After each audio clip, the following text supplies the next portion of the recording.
ठाणे दिनांक 27. ठाणे जिल्हा परिषद शिक्षण विभागामार्फत राबविण्यात येणाऱ्या मिशन भरारी या अभिनव शैक्षणिक उपक्रमांतर्गत निवड झालेल्या गुणवत्ताधारक विद्यार्थ्यांच्या इस्रो अभ्यास दौऱ्यास उपमुख्यमंत्री तथा पालकमंत्री एकनाथ शिंदे यांच्या हस्ते आज दिनांक 27 एप्रिल 2026 रोजी हिरवा झेंडा दाखविण्यात आला। हा शुभेच्छा समारंभ जिल्हा नियोजन भवन ठाणे येथे उत्साहपूर्ण वातावरणात पार पडला। यावेळी मार्गदर्शन करताना उपमुख्यमंत्री एकनाथ शिंदे म्हणाले, मिशन भरारी हा केवळ उपक्रम नसून ग्रामीण भागातील विद्यार्थ्यांच्या स्वप्नांना पंख देणारा एक व्यापक प्रयत्न आहे। आपल्या मातीतल्या लेकरांना आबाळाशी नाते जोडण्याची एक संधी आहे। अल्पावधीत केवळ 3 महिन्यांत हा उपक्रम प्रत्यक्षात उतरविणे हे प्रशासनाच्या कार्यक्षमतेचे द्योतक आहे। पूर्वी सरकारी कामांना विलंब होत असल्याची धारणा होती, मात्र आज शासनाच्या कार्यपद्धतीत वेग आणि परिणामकारकता दिसून येत आहे। ते पुढे म्हणाले, या स्पर्धेतून निवड झालेले 59 विद्यार्थी हे माझ्या दृष्टीने सायन्स सोल्जर्स आहेत। जसे सीमेवरील जवान देशाचे रक्षण करतात, तसे हे विद्यार्थी देशाचे वैज्ञानिक भविष्य घडवतील।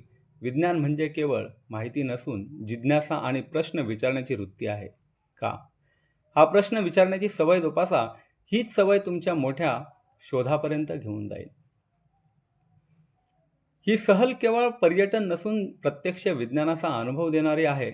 विक्रम साराभाई अवकाश केंद्र, थुंबा, रॉकेट लॉन्चिंग स्टेशन यांसारख्या ठिकाणी भेट देताना मिळणारा अनुभव तुमच्या आयुष्याला नवी दिशा देईल।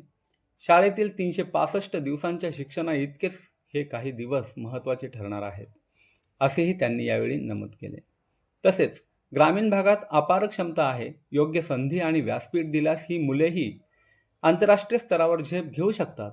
भविष्यात याच विद्यार्थ्यांमधून APJ अब्दुल कलाम किंवा कल्पना चावला यांसारखे शास्त्रज्ञ घडतील, असा विश्वास देखील त्यांनी यावेळी व्यक्त केला। विद्यार्थ्यांना मोठी स्वप्ने पाहण्याचे आणि देशासाठी कार्य करण्याचे आवाहन करत त्यांनी शुभेच्छा दिल्या। यावेळी जिल्हाधिकारी डॉक्टर श्रीकृष्ण पांचाळ म्हणाले, मिशन भरारी हा उपक्रम विद्यार्थ्यांच्या सर्वांगीण विकासासाठी अत्यंत महत्त्वपूर्ण आणि दिशादर्शक ठरणारा आहे। ग्रामीण भागातील विद्यार्थ्यांना मोठ्या वैज्ञानिक संस्थांचा प्रत्यक्ष अनुभव देऊन त्यांच्या विचार विश्वाला व्यापकता देण्याचा हा एक प्रयत्न आहे। या अभ्यास दौऱ्यामुळे विद्यार्थ्यांच्या आत्मविश्वासात निश्चितच वाढ होईल, तसेच त्यांच्या मनात विज्ञान, संशोधन आणि नवतंत्रज्ञानाबाबत जिज्ञासा निर्माण होईल।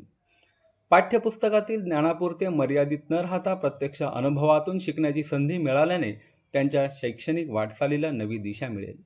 भविष्यात हेच विद्यार्थी विविध क्षेत्रात यश संपादन करून समाज आणि देशाच्या विकासात मोलाचे योगदान देतील, असा आम्हाला विश्वास आहे, असे त्यांनी सांगितले।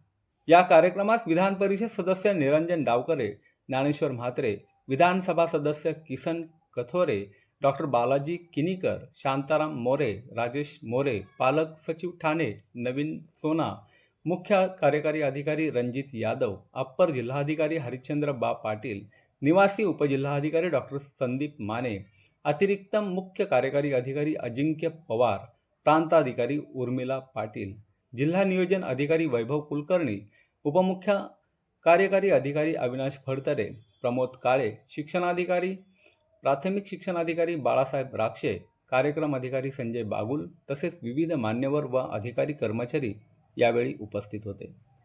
मिशन भरारी या उपक्रमाचे औपचारिक अनावरण प्रजासत्ताक दिनाच्या औचित्य साधून दिनांक 26 जानेवारी 2026 रोजी करण्यात आले होते। त्यानंतर अल्पावधीतच संपूर्ण प्रक्रिया पूर्ण करून विद्यार्थ्यांची निवड करण्यात आली। इयत्ता 5वी ते 8वीच्या विद्यार्थ्यांसाठी घेण्यात आलेल्या स्पर्धा परीक्षेतून जिल्हास्तरावर निवड झालेल्या 59 गुणवत्ताधारक विद्यार्थ्यांसाठी दिनांक 27 एप्रिल 2026 ते 1 मे 2026 या कालावधीत देशातील नामांकित वैज्ञानिक केंद्रांना शैक्षणिक सहलीचे आयोजन करण्यात आले आहे। हा अभ्यास दौरा जिल्हाधिकारी डॉक्टर श्रीकृष्ण पांचाळ यांच्या संकल्पनेतून व मुख्य कार्यकारी अधिकारी रणजित यादव यांच्या मार्गदर्शनाखाली राबविण्यात येत आहे। ग्रामीण भागातील विद्यार्थ्यांना दर्जेदार शैक्षणिक व वैज्ञानिक संधी उपलब्ध करून देणे, त्यांच्यात वैज्ञानिक दृष्टिकोन विकसित करणे आणि मोठी स्वप्ने पाहण्याची प्रेरणा देणे हा या उपक्रमाचा मुख्य उद्देश आहे। या सहलीदरम्यान विद्यार्थ्यांना विमान प्रवासाची संधी मिळणार असून तिरुअनंतपुरम व कन्याकुमारी येथील विविध वैज्ञानिक व ऐतिहासिक स्थळांना भेट देण्यात येणार आहे. विक्रम साराभाई अवकाश केंद्र, Thumba, equatorial rocket launching station, Kerala, science and technology museum व प्रियदर्शनी प्लॅनेटरियम यांसारख्या ठिकाणी विद्यार्थ्यांना प्रत्यक्ष अनुभव मिळणार आहे. तसेच स्वामी विवेकानंद स्मारक, तिरुवल्लुवर पुतळा आदी स्थळांनाही भेट दिली जाणार आहे. या उपक्रमासाठी जिल्हा नियोजन समिती DPDC अंतर्गत सुमारे 50 लाख रुपयांचा निधी उपलब्ध करून देण्यात आला आहे. मिशन भरारी अंतर्गत सन 2025-26 या अभ्यास दौऱ्यासाठी जिल्ह्यातील विविध तालुक्यांमधून एकूण 59 विद्यार्थ्यांची निवड करण्यात आली आहे. यात अंबरनाथ तालुक्यातून 16, भिवंडी तालुक्यातून 12, कल्याण व मुरबाड तालुक्यातून प्रत्येकी 10 तर शहापूर तालुक्यातून 11 विद्यार्थ्यांचा समावेश आहे. एकूण विद्यार्थ्यांपैकी 54 विद्यार्थी मराठी माध्यमातील, 25 मुले व 29 मुली तर 5 विद्यार्थी उर्दू माध्यमातील, 2 मुले व 3 मुली आहेत. कार्यक्रमात विद्यार्थिनी जिया शरद हलपतराव, जिल्हा परिषद शाळा शेलवली बांगर, तालुका शहापूर, हिने मनोगत व्यक्त करताना म्हणाली, मिशन भरारी या उपक्रमाअंतर्गत आम्हाला मिळालेली ही संधी आमच्यासाठी अत्यंत अभिमानाची व आनंदाची आहे. ग्रामीण भागातील विद्यार्थ्यांनाही एवढ्या मोठ्या वैज्ञानिक संस्थांना भेट देण्याची संधी मिळते हे आमच्यासाठी स्वप्नपूर्तीपेक्षा कमी नाही. या संधीबद्दल मी माननीय उपमुख्यमंत्री, जिल्हा प्रशासन तसेच आमच्या शिक्षकांचे मनपूर्वक आभार व्यक्त करते. या अभ्यास दौऱ्यामुळे आम्हाला विज्ञान संशोधन व तंत्रज्ञानाचा प्रत्यक्ष अनुभव घेता येणार असून त्यातून नक्कीच नवे शिकायला मिळेल असे तिने सांगितले. या उपक्रमामुळे ग्रामीण भागातील विद्यार्थ्यांच्या क्षमतेला नवे क्षितिज मिळेल असा विश्वास व्यक्त करण्यात येत आहे. धन्यवाद.